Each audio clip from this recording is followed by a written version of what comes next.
Hey guys, Brent Porcio, TopVelocity.net. I'm going to do this video real quick to cover a great question I got about how much should I throw in season. We had some guys talking about dealing with arm soreness, and coaches are saying they should throw more, and then also they're hearing other people like we say, maybe you should throw less. To be honest, it's a balance of both, right? We do have so many bullets in the gun, but if we learn how to throw better, we can increase those amount of bullets. And also, too, if we can manage our stress better, we can increase those bullets. So it's finding that balance, and we're going to look at that today. I have a full lecture on developing a healthy throwing athlete that you can find on my YouTube or social media. It pulls from this, but I'm just going to go into some of the basics here to get you a good understanding of how this works. So we're looking at ASMI, American Sports Medicine Institute. They looked at 3 reasons for injury. Because at the end of the day, why are we looking at injury? Because that's what we're concerned about. If I throw too much, will I get hurt? If I don't throw enough, without allowing me to have success, will I be sharp? Also, will it make me more injury prone? So let's first understand what causes injury, and then we kind of reverse engineer from there the perfect, workload or training environment for in season. So what's the number one thing that links to injury, which is overuse? And that's what we're talking about, right? How much should I throw? Do pitch counts work? If a coach says I can only throw 100 pitches this game, is that going to work for me? A lot of studies show that that's not the best way to do this. So we're going to have to understand a better way to use what's called workload management. And we got to understand too, these other two, poor mechanics, poor physical fitness, is more than likely what makes the overuse a bigger problem. So for example, if I don't have good mechanics, I'm putting more stress on my arm, now I'm falling to overuse quicker. If I'm weak, I can't handle the stress, I'm falling to overuse quicker. So if we can work on this, now I can potentially throw more without pushing myself closer to injury. But there is a big problem with throwing more, and let's look at this. This is studies from ASMI, looks at the odds of you getting injured the more you throw, and right up front, regularly pitched with arm fatigue, you're 36 times more likely to have injury. So think about it. If you're not recovered going to that next game and you're sore and tired, you are now 36 times more likely to have injury. So throwing sore and throwing more is probably not a good idea because of that statistic. 8 months out of the year, if I pitch more than 8 months out of the year, I'm 5 times more likely to have injury. If I throw more than 80 pitches a game, 3.8 times more likely to have injury. If I throw my fastball more than 85 miles an hour, 2.5 times more likely to have injury. If I pitch more than 100 innings in at least 1 year, 3.5 times more likely to have injury. If I play pitcher catcher, 2.7. Participate in showcases, 7.9.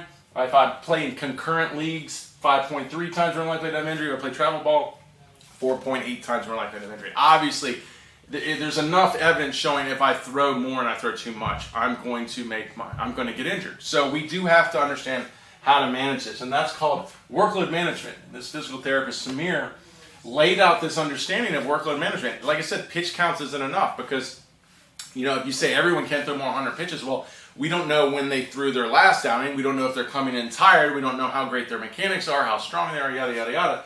So this is going to help us better manage that, and also just giving this big number that they can't go over. What this is saying is once you get a good frequency routine of throwing, say look at 2 weeks of your throwing. If I'm throwing every other day, that's a good routine, a good frequency, something your body can condition itself or prepare for. Then we got to understand we don't want to jump more than 150%.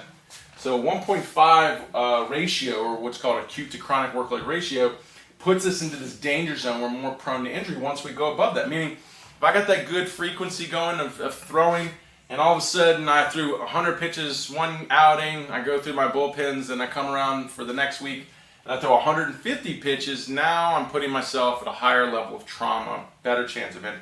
Once again, you're trying to give your body some way of predicting what's about to happen so it can prepare for it. And 150% jump is just too much for your body to prepare for. So we need to stay within 130%. So let's get a good throwing routine going. If it's every other day, if it's game, day off, light pin, heavy pin, day off, pitch again.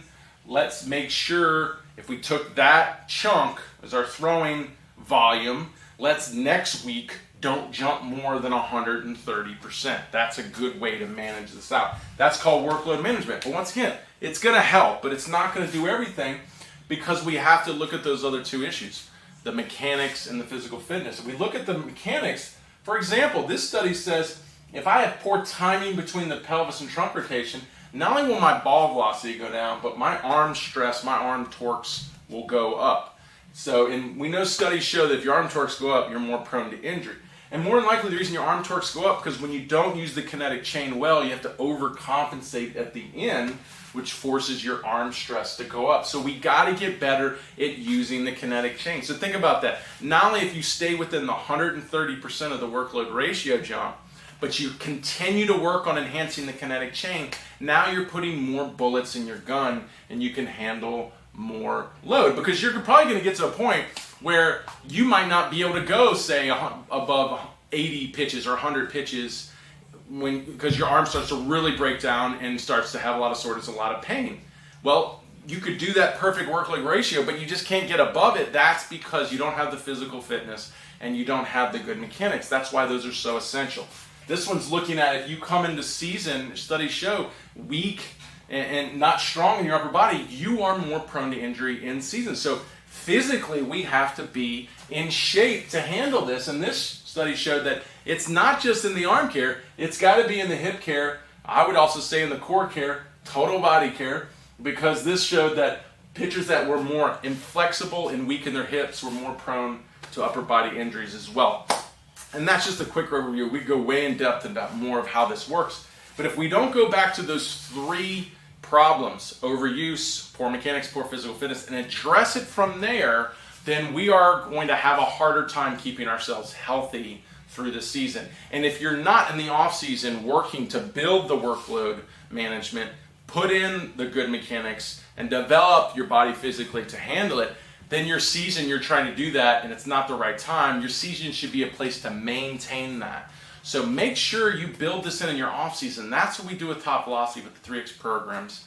And that way you're going to be more healthy when you go into our in-season program into the season to be able to maintain this and stay healthy and really focus on competing, not trying to prevent your arm from falling off. So I hope this really helps. I hope this gives you better understanding. It's a lot more complicated than just throw more, throw less. But if you don't learn it this way, unfortunately, you're going to be setting yourself up for injury, potentially shortening your career. If you have any questions, reach out to me. Be glad to help.